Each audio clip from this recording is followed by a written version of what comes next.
नमस्कार विद्यार्थियों, मैं अरविंद सुलानिया, सहायक आचार्य इतिहास, राजकीय महाविद्यालय श्री गंगानगर। आज आपको मुगल साम्राज्य के पतन के कारणों के बारे में बताऊंगा। बाबर से लेकर औरंगजेब तक का काल मुगल साम्राज्य के उत्थान और विकास का काल था।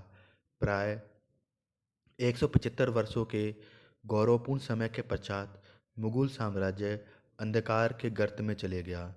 1707 के पश्चात का भारतीय इतिहास ऐसे संघर्षों, दुर्घटनाओं, षड्यंत्रों और विरोधी शक्तियों की राजनीतिक प्रतिस्पर्धा का रहा था, जिसमें मुगल साम्राज्य और वहाँ बादशाह बिल्कुल नगण्य बन गए थे। बाबर, अकबर, शाहजहाँ और औरंगजेब का गौरव नष्ट हो गया था तथा उनके उत्तराधिकारी स्वार्थी सामंतों के हाथों में कठपुतली बनकर नाम मात्र के शासक रह गए थे। 1707 से 1857 तक यानी लगभग 150 वर्षों तक मुगल साम्राज्य एक बीमार और दुर्बल व्यक्ति की भांति घुट-घुट कर समाप्त हुआ। लेनपुल ने मुगल साम्राज्य के पतन के बारे में लिखा है कि जैसे किसी राजा की मृतदेह को युगांतर तक एकांत में ताज पहनाकर, शस्त्र धारण कराकर, पूर्ण प्रभावशाली बनाकर, सजाकर रखा जाता है, किंतु फिर भी प्रकृति के तनिक से श्वास लेने पर ही वह धूमिल में मिल जाती है, ठीक उसी प्रकार मुगल साम्राज्य उसके महान यश के लुप्त होते ही समाप्त हो गया। मुगल साम्राज्य के पतन के लिए औरंगजेब उत्तरदायी था। यह भी सत्य है कि कुछ हद तक औरंगजेब भी मुगल साम्राज्य पतन के लिए उत्तरदायी था, परंतु यदि औरंगजेब के बाद भी योग्य शासक होते तो स्थिति को संभाल सकते थे।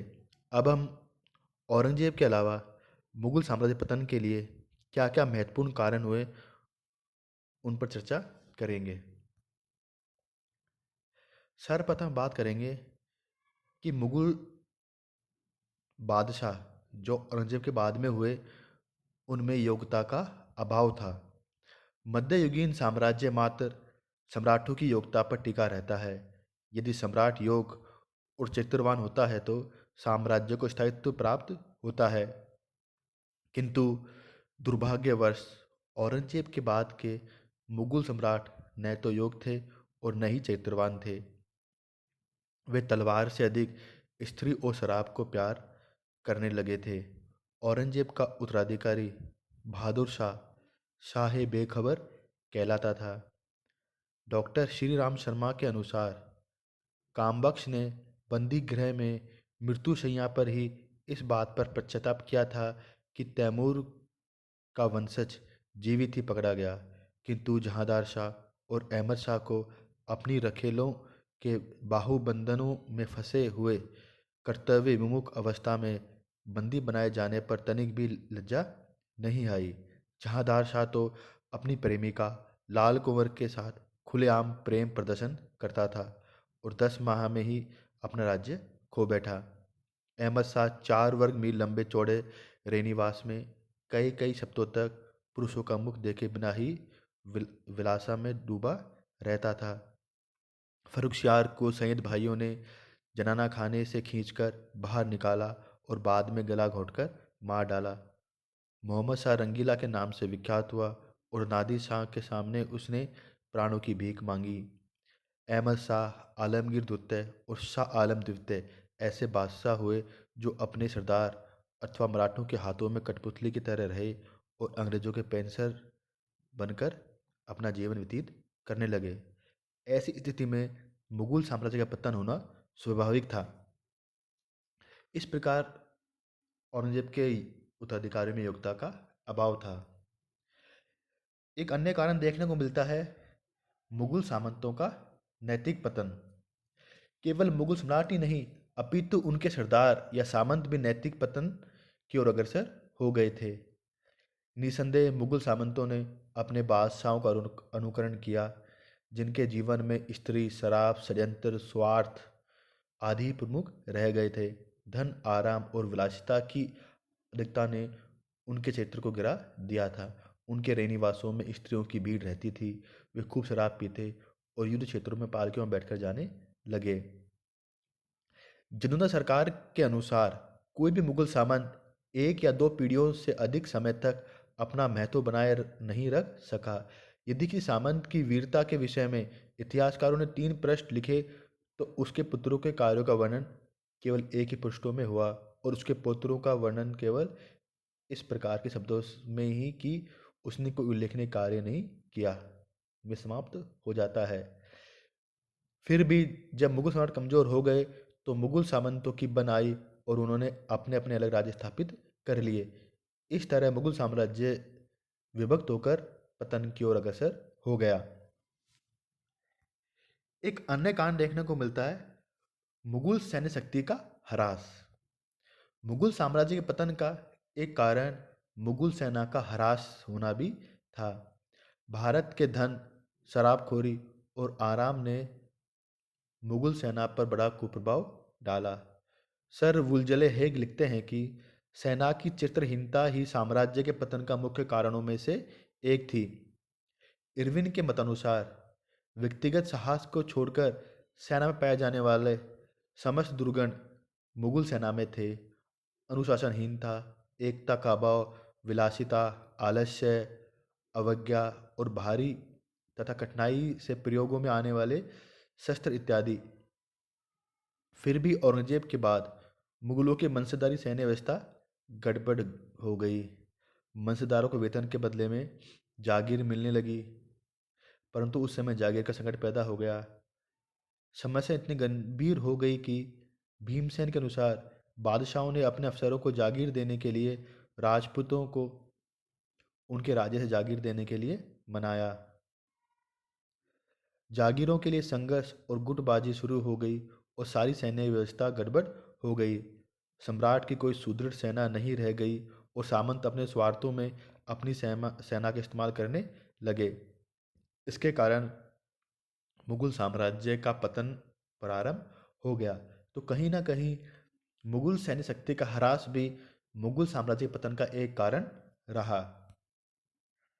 एक अन्य कारण देखने को मिलता है, मुगल साम्राज्य का आर्थिक दिवालियापन। मध्यकालीन सम्राट यानी मध्यकालीन साम्राज्य सम्राट की योग्यता, सेना की सुदृढ़ता और राजकोष में पर्याप्त धन पर निर्भर करता था।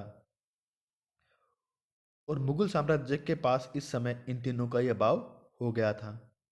शाहजहाँ के समय में मध्य एशिया और कंधारों के युद्धों में और भव्य इमारतों का निर्माण और वैभव प्रदर्शन पर खूब धन व्यय हुआ।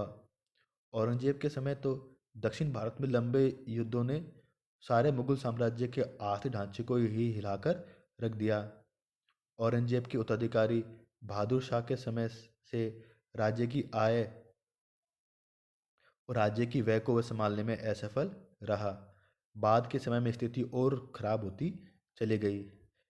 स्थिति यहाँ तक पहुँच गई कि बादशाह न सेना रख सके, न शासन को ठीक प्रकार से चला सके और न अपनी प्रतिष्ठा बचा सके। यहाँ तक कि आलमगीर द्वितीय की स्थिति पैदल चलने तक पहुँच गई थी। जैसा जदुना सरकार ने लिखा है कि एक बार तो मुगल जनान खाने में 3 दिन तक चूल्हे में आग ही नहीं जली। शहजादी अधिक समय तक भूख सहन नहीं कर सकी और पर्दे की परवाह न करते हुए महलों से निकलकर शहर की ओर दौड़ पड़ी। जिस शासन की हालत इतनी गिर जाए, फिर वो अधिक समय तक नहीं चल सकता। तो कहीं ना कहीं मुगल साम्राज्य की आर्थिक दयनीय स्थिति भी मुगल साम्राज्य के पतन का एक कारण बनी। एक अन्य कारण जो देखने में मिलता है, वह है मुगलों में उत्तराधिकारी के नियम का अभाव। मुगल साम्राज्य में उत्तराधिकारी के कोई निश्चित नियम नहीं थे। प्रत्येक बादशाह की मृत्यु के बाद सिंहासन के लिए गृह युद्ध हुआ करते थे। तख्त प्राप्त करने के लिए राजकुमार आपस में लड़ते। सम्राट के मरते ही मुगल दरबार में दलबंदियां और षड्यंत्र प्रारंभ हो जाते और थोड़े थोड़े समय के बाद साम्राज्य की नींव हिल जाया करती थी। शाहजहाँ के समय तो सम्राट के जीवन काल में ही उसके पुत्रों में इतना भीषण युद्ध हुआ कि 2 वर्षों तक चला और बादशाह को स्वयं कैदी का जीवन व्यतीत करना पड़ा। औरंगजेब के बाद तो उत्तराधिकारी के लिए संघर्ष करना एक परंपरा ही बन गई और सम्राट जो अमीरों की सहायता से सिंहासन पर बैठते उनके हाथ की कठपुतली बनने लगे। दरबार में विरोधी और षड्यंत्रकारी दल बन गए और मुगल सरकार की शक्ति क्षीण हो गई। इस प्रकार मुगल साम्राज्य में उत्तराधिकारी के निश्चित नियम का न होना भी कहीं ना कहीं मुगल साम्राज्य पतन का एक कारण बना।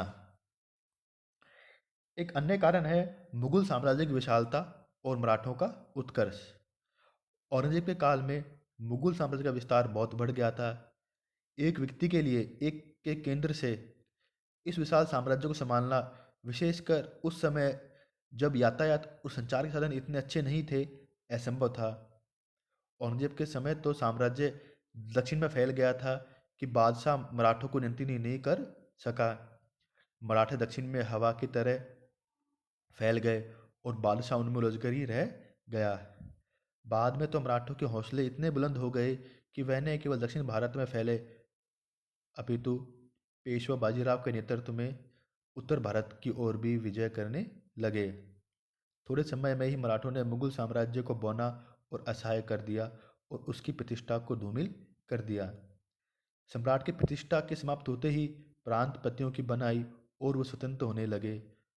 कुछ काल के बाद विभिन्न शक्तियां मुगल साम्राज्य से अलग हो गई और मुगल साम्राज्य का विघटन प्रारंभ हो गया। नादिर शाह और अहमद शाह अब्दाली के आक्रमणों ने भी कहीं ना कहीं मुगल साम्राज्य के पतन पर गहरी चोट की। मुगल साम्राज्य की रही प्रतिष्ठा को अहमद शाह अब्दाली और नादिर शाह के आक्रमण ने समाप्त कर दिया। सेना नपुंसक हो गई और बाह्य आक्रमणकारियों का सामना न कर सकी। नादिर शाह के द्वारा मुगल सम्राट को कैद करके दिल्ली लाया गया। आनंद राम लिखते हैं कि बाबर और अकबर का पतित वंशज चुपचाप लज्जा के साथ राजधानी में घुसा। उसके आगे न तो कोई बाजा बजा रहा था और न ही कोई झंडे थे। नादिर शाह स्वयं शाहजहाँ के तख्ते ताउस पर बैठा और दिल्ली को मुगल बादशाह की आंखों के सामने ही बुरी तरह लूटा और राजकोष में जितना भी धन, हीरे जवाहरात व वस्तुएं थी, सब अपने साथ ले जा गया और मुगल सम्राट मोहम्मद शाह को अपने हाथों से बादशाह बनाकर गया। इस सारी घटना से मुगल साम्राज्य और सम्राट की रही प्रतिष्ठा भी धूमिल हो गई। बची खुशी इज्जत को अहमद शब्द अली के आक्रमण ने समाप्त कर दिया और पानीपत के तीसरे युद्ध में उसने मुगल साम्राज्य के साथ मराठों की प्रतिष्ठा को भी धूल में मिला दिया। इसलिए कि लेखक लिखते हैं कि मुगल साम्राज्य का आरंभ और अंत पानीपत की रणभूमि में ही हुआ।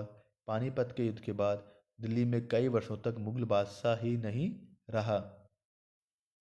मुगल साम्राज्य के पतन के लिए इन कारणों के अलावा कुछ छोटे मोटे कारण भी हैं। मुगलों द्वारा समुद्री सेना की उपेक्षा करना भी उनके पतन का एक कारण बना। परिणाम स्वरूप वह उन विदेशियों को नहीं दबा सके जिनके पास शक्तिशाली समुद्री बेड़ा था और बाद में वे अंग्रेजों ने अनुकूल परिस्थितियों को देखकर अपने साम्राज्य की स्थापना की। मुगलों में बौद्धिक शक्ति का भी अभाव था, जो भी मुगल साम्राज्य पतन का एक कारण बना। जैसा कि जदुनाथ सरकार ने लिखा है कि उस समय देश में अच्छी शिक्षा नहीं थी और न ही मुगल सामंतों के पुत्रों के लिए वास्तविक शिक्षा की कोई प्रबंध था। जीवन के आरंभ से ही वे पाप से परिचित रहते और विलासा के जीवन में व्यतीत अपना समय गंवाते। जब शहजादे ही ऐसी स्थिति में हो तो विशाल मुगल साम्राज्य को कैसे संभाल सकते हैं। अतः योग्य सम्राटों व कुशल सामंतों के अभाव में मुगल साम्राज्य का पतन हो गया। अंतिम मुगल सम्राटों के समय में साम्राज्य में अव्यवस्था फैली। कर्मचारियों में नजराना, भेंट व घूसखोरी का बढ़ना, मुगल शासन व्यवस्था के कमजोर होने पर मुगल साम्राज्य के ढांचे को हिला उठना, मुगलों के बाद में हिंदू जनता के सहयोग से वंचित रहना और छोटे मोटे अन्य कारण भी थे जिसने मुगल साम्राज्य की आंतरिक स्थिति को कमजोर कर दिया और उनका पतन प्रारंभ हो गया।